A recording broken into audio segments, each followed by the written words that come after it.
உலகத் தமிழர்களுக்கு வணக்கம். நடிகர் விஜய் அவர்களுடைய கட்சி கொடி அப்படிங்கிறது இன்னைக்கு அறிமுகப்படுத்தப்பட்டிருக்கு. அதோட சில உறுதிமொழிகள் அப்படிங்கிறதையும் விஜய் இன்னைக்கு எடுத்திருக்காரு. இதையெல்லாம் பார்க்கும்போது தமிழ் தேசிய அரசியலை விஜய் கையில் எடுத்திருக்கார் அப்படிங்கிறதையும் நம்மளால் பார்க்க முடியுது. கிட்டத்தட்ட சீமான் அவர்களோட பாதையில் தான் விஜய் அவர்களோட பயணம் அப்படிங்கிறதும் இருக்கும் அப்படிங்கிற மாதிரியும் பார்க்கப்படுது. இதில் விஜய் அவர்களுக்கான வெற்றி என்ன, விஜய் எதை சரியாக செஞ்சார், எந்த இடத்துல கோட்டை விட்டார், இதுக்கு மேலே விஜய் அவர்கள் எதிர்கொள்ளக்கூடிய சவால்கள் என்ன அப்படிங்கிறத நம்ம டீட்டெயில்டாக பார்த்துருவோம். அதுக்கு முன்னாடி கள்ள சாராயம் குடிச்சு செத்தா 10 லட்சம் ரூபா அபராதம் கொடுக்குற தமிழ்நாடு அரசு ஒரு சிறுமி செவுறு இடிஞ்சு விழுந்து இறந்து போயிருக்காங்க. அந்த சிறுமிக்கு 5 லட்சம் ரூபாய் அபராதம் கொடுக்க வக்கத்து போய் நீதிமன்றத்தில் மேல்முறையீட்டுக்கு போயிருக்காங்க. நீதிமன்றம் காரி துப்பிருச்சு. தமிழ்நாடு அரசுக்கு இன்னைக்கு 50,000 ரூபாய் அபராதம் போட்டு நீதியரசர்கள் பளிச்சுன்னு கேள்வி கேட்டிருக்காங்க. கள்ள சாராயம் குடிச்சு செத்தவனுக்கு 10 லட்சம் கொடுக்க முடியுது, செவுறு இடிஞ்சு விழுந்து ஒரு சிறுமி செத்து போயிருக்கா, அவளுக்கு 5 லட்சம் கொடுக்க வக்கத்து போய் மேல்முறையீடு வரீங்களே அப்படின்னு சொல்லிட்டு அந்த மேல்முறையீட்டு மனுவை 50,000 ரூபாய் அபராதத்தோடு தள்ளுபடி செஞ்சு இறந்த அந்த சிறுமியோட குடும்பத்துக்கு 5 லட்சம் ரூபாய் உடனடியாக நிவாரணம் கொடுக்கணும் அப்படின்னு உத்தரவிட்டிருக்கு. உண்மையிலேயே வெக்கமா இல்லை? மதுரை மாவட்டம் மேலூர் பக்கத்தில் இருக்கிற திருவாதவூர் அப்படிங்கிற ஊரில் ஒரு அகதிகள் முகாம் இருக்குது. இந்த அகதிகள் முகாமை சேர்ந்தவர் அதிபதி அப்படிங்கிற நபர். இவரோட மகள் சரண்யா 11 வயசு சிறுமி செவுறு இடிஞ்சு விழுந்து இறந்துட்டா. அந்த பெண் இதுக்கு 5 லட்சம் ரூபா நஷ்டஈடு கொடுக்கணும் அப்படின்னு சொல்லிட்டு அதிபதி அவர்கள் நீதிமன்றத்தில் வழக்கு தொடுத்தார். இந்த வழக்குக்கு அப்போதைய நீதிபதியாக இருந்த நீதியரசர் GR சுவாமிநாதன் அவர்கள், இப்போயும் ஒரு நீதிபதியாக தான் இருக்கார். இந்த வழக்கில் அந்த சிறுமிக்கு 5 லட்சம் அபராதம் கொடுக்க சொல்லி உத்தரவிட்டார். ஏன்னா சம்மந்தப்பட்ட அந்த செவரை கட்டி கொடுத்தது அரசாங்கம் தான், அந்த செவரு இடிஞ்சு விழுந்துருச்சு, இது அரசோட தப்பு தான் அப்படின்னு சொல்லிட்டு 5 லட்சம் அபராதம் கொடுத்தாரு. அதை கொடுக்க முடியாதுன்னு சொல்லிட்டு இத்தனை வருஷம் கழிச்சு தமிழ்நாடு அரசு திராவிட மாடல் என்கின்ற ராமர் மாடல் அரசு ஒரு ஈழ அகதி சிறுமி இறப்புக்கு 5 லட்சம் கொடுக்க முடியாதுன்னு போய் மேல்முறையீடு பண்ணுறேன்.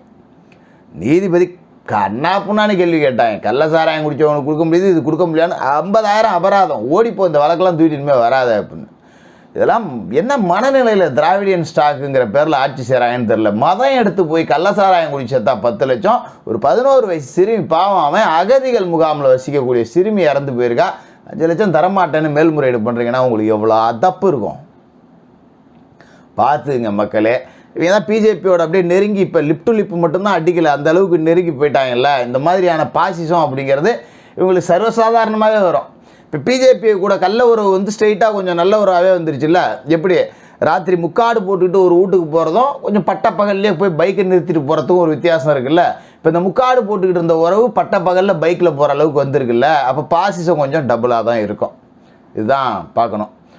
சரி, நடிகர் விஜய் அவர்களோட தமிழக வெற்றி கழக கொடி அப்படிங்கிறது இன்றைக்கி வெளியிடப்பட்டிருக்கு. 2 பக்கமும் அப்படி காலை தூக்கி நிற்கிற மாதிரி யானை, இது வந்து போர் யானைகள் அப்படிங்கிறத குறிக்கக்கூடிய ஒரு அமைப்பு தான் இது. அதோட வாகை மலர்கள், தமிழ் தேசிய இனத்தின் அடையாளமான ஈழத்து தமிழர்களுடைய அந்த கொடியில் இருக்கக்கூடிய விடயங்கள் அப்படிங்கிறது கொஞ்சம் இதில் கலந்துருக்கு. அப்படிங்கிறதால விஜய் அவர்கள் தமிழ் தேசிய அரசியலை கையில் எடுத்திருக்கார் அப்படின்னு தான் நம்மளால் பார்க்க முடியுது. இதை நான் வரவேற்கிறேன். ஒருத்தர் கட்சி ஆரம்பிச்சிருக்காரு, இன்றைக்கி தான் கொடி வெளியே வந்திருக்கு. இதுக்கு பிறகு அவருடைய நடவடிக்கைகள் எப்படி இருக்க போகுது, தமிழர் நலன் சார்ந்த பிரச்சனையில் அவர் எப்படி குரல் கொடுக்க போகிறாரு, அவரோட முடிவு என்ன இருக்க போகுது அப்படிங்கிறதெல்லாம் தெளிவாக பார்த்துட்டு அதன் பிறகு தான் விஜய் அவர்களோட நடவடிக்கை சரியா தவறா, இந்த அடிப்படையில் அவருக்கு நாம் ஆதரவு கொடுக்க போகிறோம், எந்தெந்த விஷயங்களில் எதிர்ப்பு தெரிவிக்க போகிறோங்கிறது அவரோட நடவடிக்கை, வருங்கால நடவடிக்கைகள் தான் தீர்மானிக்கும். அதுக்கு முன்னாடி நாம் அவருக்கு வாழ்கன்னு சொல்லிட முடியாது, அவரை நாம் ஒழிக அப்படின்னு சொல்லிட முடியாது. அவரோட நடவடிக்கைகள் அப்படிங்கிறத நம்ம பார்க்கணும். சரி, இப்போ இந்த கொடி வெளியிட்ட உடனே உறுதிமொழி அப்படிங்கிறதெல்லாம் எடுத்தாங்க இல்லையா, அந்த உறுதிமொழியில் ரொம்ப தெளிவாகவே சொல்லியிருந்தார். நம்மளுடைய சுதந்திரத்திற்காக பாடுபட்ட தமிழர்களை நெஞ்சிலேந்துவோம். ரொம்ப அற்புதமான ஒரு வாசகம், எனக்கு ரொம்ப பிடிச்சிருந்தது. சுதந்திரத்திற்காக பாடுபட்ட தமிழர்களை திராவிட ஆட்சியாளர்கள்லாம் மறந்து மண்ணுக்குள்ளே புதைச்சிட்டாங்க. இவங்களுக்கு தெரிஞ்சது எல்லாமே பெரியார், அண்ணா, கருணாநிதி, இவங்க மட்டும்தான்.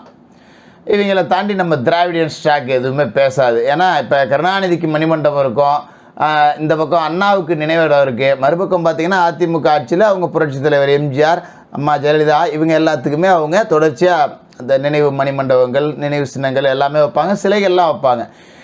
எங்கே எங்களோட சுதந்திர போராட்ட வீரர்களுக்கான மணிமண்டபம், எங்கே சிலை? வஉசிக்கு பெரிய மணிமண்டபம் இருக்கா? எங்கெங்க இவங்களாம்? சொந்த காசில் கப்பல் ஓட்டினவன்லாம் நம்ம மறந்துட்டோங்க. அதே மாதிரி இந்த மாதிரியான மறைந்து போன தமிழ் மறவர்கள், சோழ சேர பாண்டியன் எல்லாத்துக்கும் முன்னுரிமை கொடுத்த அந்த விஜய் அவர்களோட அந்த உறுதிமொழிங்கிறது உண்மையிலே ரசிக்கும்படியாக இருந்தது. அடுத்ததாக பார்த்திங்கன்னா மொழிப்போர் தியாகிகளை நினைவு கூறுவோம் அப்படின்னு சொல்லியிருந்தார். இந்த உலகத்திலேயே மொழிக்காக ஒரு போராட்டம் நடத்தி ஒரு இனம் உயிர் தீர்த்திருக்கு அப்படின்னா அது தமிழினம் மட்டும்தான்.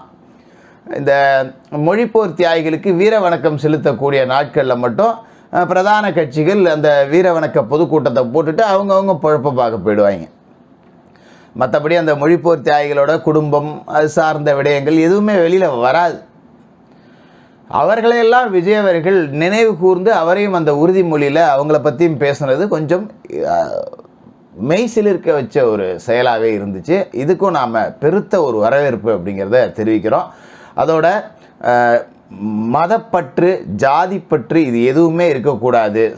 சமூகத்தில் எந்த விஷயத்துலையுமே ஒரு சமூக நீதி அப்படிங்கிறது இருக்கணும், சமநிலை அப்படிங்கிறது இருக்கணும். அதை முன்னிறுத்தி தான் நம்மளோட பயணம் தொடரும் அப்படின்னு சொன்னதை விட கடைசியாக அந்த உறுதிமொழியில் 2 விஷயங்கள் அப்படிங்கிறத சொல்லியிருந்தார். எனக்கு 2மே ரொம்ப முத்தாய்ப்பாக இருந்தது. என்ன சொல்லியிருந்தார் அப்படின்னா, தனி மனித ஒழுக்கத்தை கடைபிடிக்கக்கூடியவனாக இருப்போம் அப்படின்னு ஒவ்வொருத்தரும் உறுதிமொழி எடுத்துக்கிட்டாங்க. எப்படி? பிரியாணியை ஓசியில் தின்னுட்டு அங்கே போய் பாக்ஸிங் போடுறது, புரோட்டா கடையில் போய் கடப்பாக்கல்லில் திருடுறது, பச்சி கடையில் போய் பச்சி தின்னுட்டு அவனை போய் கடையை அடித்து உடைக்கிறது, அது மாதிரி இந்த மாதிரி இந்த உடன்பிறப்புகள் தனி மனித ஒழுக்கம் இல்லாமல் ஊரெல்லாம் ஓசி பச்சிக்கும் ஓசி சோத்துக்கும் சண்டை போட்டுக்கிட்டு இருக்கானுங்க பார்த்தீங்களா? இந்த மாதிரி இல்லாமல் தனி மனித ஒழுக்கத்தோடு இருப்போம் அப்படின்னு சொல்லியிருக்காரு. இந்த மகளிர் அணி மாநாட்டில் போய் இடுப்பை பிடிச்சி கிள்றது, கனிமொழி கூட்டத்தில் பெண் காவலர்களே ஒம்பளக்கிறது, மீட்டிங் முடிஞ்ச உடனே வாழைத்தாரை கொத்து கொத்தாக தூக்கிட்டு ஓடுறது, இந்த மாதிரி ஒழுங்கினமாக உடன்பிறப்புகள் மாதிரி இல்லாமல் தனி மனித ஒழுக்கத்தை கடைபிடிப்போம் அப்படின்னு சொன்னது உண்மையிலேயே ஒரு நல்ல செயலாகவும் இருந்தது. இதையும் நம்ம வரவேற்கிறோம். எல்லாத்துக்கும் மேலே கடைசியாக சீமான் அவர்கள் ஒவ்வொரு கூட்டத்திலையும் பேசக்கூடிய ஒரு வார்த்தை, பிறப்போக்கும் எல்லா உயிர்க்கும். பிறப்போக்கும் எல்லா உயிர்களுக்கும் எந்த தீங்கும் செய்யாமல் எல்லோரையும் அரவணைச்சு எல்லா உயிர்களையும் நேசித்து அரசியல் செய்வோம் அப்படிங்கிறத விஜய் அவர்கள் சொல்லும்போது இது சீமான் அவர்களோட சித்தாந்தம். தமிழ் தேசிய அரசியலை தான் சீமான் அவர்கள் வழியில் விஜயும் கையில் எடுத்திருக்கார். இவர்கள் நாளைக்கு கூட்டணி வைப்பாங்க வைக்க மாட்டாங்க அப்படிங்கிறதெல்லாம் அது அடுத்த கட்டம், அடுத்தடுத்து நடக்கக்கூடிய விஷயத்தெல்லாம் நம்ம தெரியும். ஆனால் இன்றைக்கி சீமான் பேசுகிற அதே அரசியலை நடிகர் விஜய் அவர்களும் கையில் எடுத்திருக்கார் அப்படிங்கிறது ஒரு நல்ல மாற்றம் தான். ஏன்னா ஆரியமும் திராவிடமும் ஒன்று, அறியாதவன் வாயில மண்ணு அப்படிங்கிறத பல தடவை நாம் சொல்லியிருக்கோம்.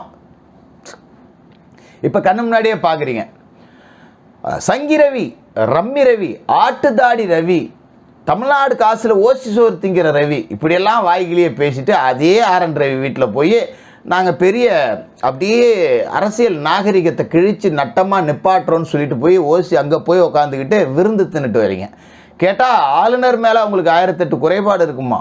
ஆளுநருங்கிற பதவிக்கு உண்டான மரியாதையை கொடுக்குறாங்களாம். ஏன் 2022 2023 உங்கள் மூளையில் களிமண் வச்சுருந்தீங்களா? அப்போ ஆளுநர் அப்படிங்கிற பதவிக்கு அங்கீகாரம் கொடுக்கணும்னு உங்களுக்கு தோணலையா அப்படிங்கிற கேள்விங்க எழுதா இல்லையா? இது மாதிரி தான் ஆரியமும் திராவிடமும் நாடகம் போட்டுக்கும், ஒன்னோட ஒன்று கூடி குழாவிக்கும். ஊருக்கு இழிச்சவாயன் பிள்ளையார் கோயில் ஆண்டி அப்படின்னு சொல்லிட்டு நம்ம சிறுபான்மை சமூகத்து மக்கள் மேலேயும் தலித் சமூகத்து மக்கள் மேலேயும் மொளவா அரைக்கிறதுக்கு தான் இவங்களுடைய பிஜேபி எதிர்ப்பு அப்படிங்கிறதெல்லாம். கொல்லைப்புறத்தில் இவங்க பண்ணக்கூடிய கள்ளக்காதல் அப்படிங்கிறது இப்போ பட்டவர்த்தனமாக வெளிச்சத்துக்கு வந்திருக்கு. கேட்டால் என்ன சொல்லுவாங்க? மத்திய அரசோட இணக்கமாக போனால் தான் ஆட்சியை சுமூகமாக கிழிக்க முடியும். 3 வருஷமாக நீங்கள் எப்படி சுமூகமாக கிழிச்சிங்கன்னு எங்களுக்கு தெரியாது. அடிமையை தானே நீங்கள் வெக்கமா இல்லை? உங்களுக்கு வெள்ளக்குடையை தூக்கிட்டு போகிறீங்களே. அதிமுக அந்த காலகட்டத்தில் அவங்க கூட்டணி கட்சி, அவங்க ஆட்சியில் இருக்காங்க. அவங்க பார்க்க போனால் அவங்க அடிமைகள், ஆர்எஸ்எஸ் அடிமைகள். பேசுனது இதே 200 ரூபா உடன்பிறப்புகளோட வாய் தானே. இன்றைக்கி அந்த வாய் எங்கே போச்சு? இன்றைக்கி நீங்கள் போய் அப்படியே கூட்டணியில் இல்லாமலே இப்படி நெருங்குறீங்களே. கேட்டால் நாங்கள் வந்து மாநில முன்னேற்றத்துக்காக நல்லா சுடுவீங்க வடன்னு எங்களுக்கு தெரியாது. அதிமுக போய் இணக்கமாக இருந்தான்னா அவன் அடிமை, அவன் கூட்டணியாக இருந்து இணக்கமாக போனாலே அவன் அடிமை. நீங்கள் தான் எதிர்க்கிற ஆளுங்களாச்சே, சனாதனத்தை அடிவேரோட பிடிச்சி அறிகிற ஆளுங்களாச்சே, இப்போ எதுக்கு நீங்கள் போய் கொஞ்சம் கொலாவுறீங்க? இது பச்சையான கள்ளக்காதல். நீங்கள் பிஜேபிக்கு அடிமைகள் கிடையாது, கொத்தடிமைகள். வழக்கமாக போடுற கருப்பு பேண்டை கலட்டி போட்டுட்டு காக்கி பேண்ட் போடுறீங்க, நாளைக்கு நீங்கள் காவி வெட்டி கட்ட மாட்டீங்கன்னு என்ன நிச்சயம்? நீங்களாம் பேசலாமா பிஜேபியோட பாசிசத்தை பற்றி? அவனும் நீங்கள் ஒன்று தானே. தமிழ்நாட்டோட மோடி ஸ்டாலின், இந்தியாவோட ஸ்டாலின் மோடி, இவ்வளோதான். இதில் வேறு எந்த வித்தியாசமே கிடையாது. ரெண்டும் கலண்டாப்பன்னு சொல்லுவோம்ல. இந்த மாதிரியான ஆரிய திராவிட சதிகளை உடைத்தெறிய தமிழ் தேசிய அரசியல் எந்த அளவுக்கு முக்கியம் அப்படிங்கிறத விஜய் அவர்கள் உணர்ந்து தான் இந்த வார்த்தைகள்லாம் பயன்படுத்தியிருக்கார் அப்படிங்கிறது நம்மளால் புரிஞ்சிக்க முடியுது. என்ன நம்ம 200 உடன்பிறப்புகள் இதுக்கு மேலே விஜயை கடிச்சு வைக்க ஆரம்பிப்பானுங்க. ஏதாவது ஒன்றுக்கு அறிக்கை விட்டால் போதும். அன்னைக்கு என்ன பண்ணேன் அதிமுக ஆட்சியில், டே அன்னைக்கு நான் கட்சியை வச்சிருக்கலடா, நான் நடிச்சுக்கிட்டு இருந்தேன், என் பொழப்பு பார்த்துக்கிட்டு இருந்தேன்டா அப்படின்னு சொன்னால் கூட கேட்க மாட்டானுங்க, கடிக்க வருவானுங்க. இதுக்கு மேலே விஜய் பற்றி நம்ம செந்தில் வேல் வீச்செலாம் வேலை கூறு தீட்டிக்கிட்டு வீசிக்கிட்டே இருப்பாப்புல வேலை. அதுக்கப்புறம் நம்ம விஜய் அவர்களோட இளைஞர் பட்டாளம் நிறையா இருக்குல்ல, அப்புறம் அவங்கள கழட்டிக்கிட்டு அடிப்பாங்க. நம்ம உடன்பிறப்புகள் 200 ரூபாயை வாங்கிட்டு எகத்தாளமாக பேச விஜய் ரசிகர்கள் அவங்கள போட்டு துவைக்க சோசியல் மீடியா சும்மா களை கட்டும். ஏற்கனவே ஒரு பக்கம் தம்பிங்க போட்டு பொழந்துக்கிட்டு இருக்காங்க, இன்னொரு பக்கம் அதிமுக போட்டு பொழந்துக்கிட்டு இருக்கான். இப்போ விஜய் ரசிகர்களும் வந்துட்டாங்க அப்படிங்கிறதால போட்டு பொழப்பாங்க. காலம் சூடு பிடிக்கும். தொடர்ந்து எல்லாரும் சேர்ந்து திமுக வெளுத்து கட்டக்கூடிய அந்த நாள் வந்துடுச்சு அப்படின்னு தான் நினைக்கிறேன். உங்களை போலவே நானும் ஐ ஆம் வெயிட்டிங்.